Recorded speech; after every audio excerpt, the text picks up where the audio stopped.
Le Gabon, à l'instar de la communauté internationale, a célébré ce samedi à Libreville la journée mondiale du don de sang. Une occasion pour les autorités en charge de la santé de dire combien il est important de donner du sang pour sauver des vies. Cette manifestation, dont le thème retenu par l'OMS cette année est, je cite, « Un sang sécurisé pour sauver des mères », vise non seulement la sensibilisation de l'ensemble des pays sur les besoins en structures de santé en sang et en produits sanguins sécurisés, mais aussi à rendre un hommage appuyé à tous les donneurs volontaires qui sauvent des vies en offrant leur sang.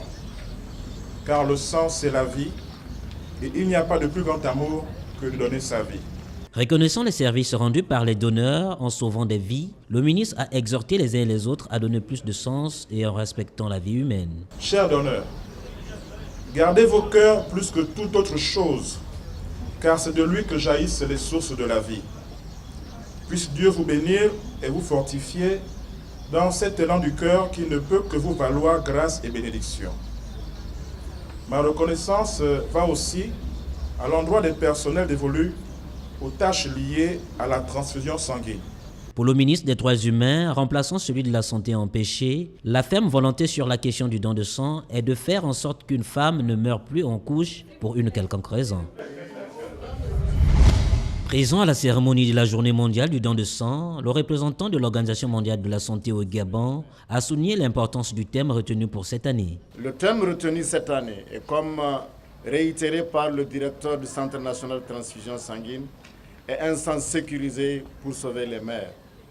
Ce thème vise d'une part à sensibiliser les populations aux besoins de disposer de sang et de produits sanguins sécurisés pour tous, principalement pour les femmes victimes d'hémorragies graves pendant ou après les accouchements. Le docteur Bouraïma Amasambo a également souligné l'importance de ce thème qui vise aussi à sensibiliser. Le choix de ce thème est particulièrement important pour l'Afrique, car nous sommes une région où une femme sur 38 meurt de suite de complications de la grossesse ou en donnant la vie, contre une femme sur 3700 dans d'autres parties du monde.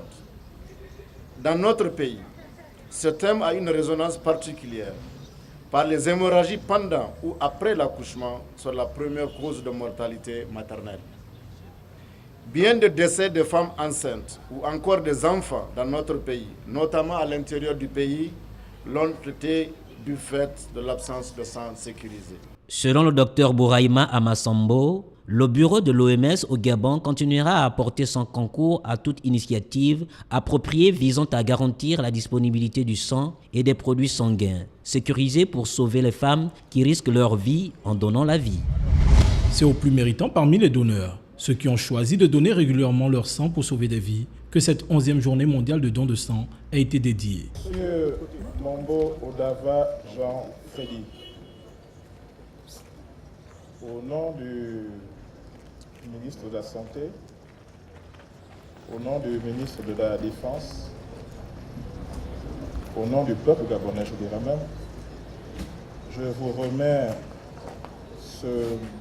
cette modeste reconnaissance, votre contribution à la promotion de la vie en terre gabonaise. Placés sous le thème « Donner du sang pour sauver des vies », les donneurs à registre négatif ont été primés, une initiative salutaire. Au nom des autres donneurs et à mon nom propre, je voudrais saluer l'initiative du Centre national de transfusion sanguine de primer cette année les donneurs à registre négatif.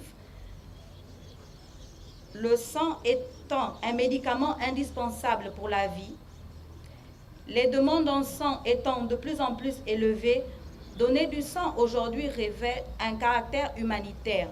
À cet effet, j'invite l'ensemble de la population à se mobiliser et à soutenir l'action du Centre national de transfusion sanguine pour venir en aide aux mères en détresse dans les maternités par le don de leur sang. Des donneurs qui sauvent des vies, de nombreuses vies en souffrance. Un geste qui devrait attirer le maximum de donneurs pour sauver davantage des précieuses vies. Comme promis par le ministre du Pétrole et des Hydrocarbures, le bateau qui transportait l'essence est bien arrivé au port dans la nuit du vendredi. Le pompage a pris fin aujourd'hui à midi. Ici, quelques camions-citernes patientent pour le chargement afin de ravitailler les stations-service. Sur place, l'attente des clients est grande. Des longues files d'attente se sont formées dans les quelques stations qui ont déjà été ravitaillées. Plusieurs jours passés sans le précieux liquide, certains automobilistes se sont retrouvés en panne sèche. C'est grâce à des jerrycans qu'ils viennent s'approvisionner. Ceux qui ont attendu 6 heures durant présentent déjà des signes d'agacement. Vous pensez que ça me fait plaisir de rester 4 heures de temps en tête poireauté pour attendre ces pompistes qui donnent le carburant au bidon? Il faut du management, il faut arranger ça, il faut tout refaire à zéro. Mais changer tout le management de Petrogabon là, parce que c'est pas normal ça. Depuis 7 heures, personne ne nous sert. Vous voulez que je dise quoi? D'après vous, vous voulez que je dise quoi? La réaction du ministre a été juste parce que... Mais il y a quelque chose à noter. Hein? Il y a eu quand même un écart. Le carburant est arrivé autour de 12 heures. 12 heures, oui, ici. Bon, on a servi, mais maintenant il commence à dire qu'il n'y a plus rien. Des discussions naissent entre les automobilistes et les propriétaires des bidons. Les premiers estiment qu'ils devraient être servis avant les seconds. Il a fallu quelquefois l'intervention de la police pour remettre de l'ordre. Toutefois, au regard de la forte demande, il semble que la quantité de carburant, moins importante que d'habitude, ne sera pas suffisante.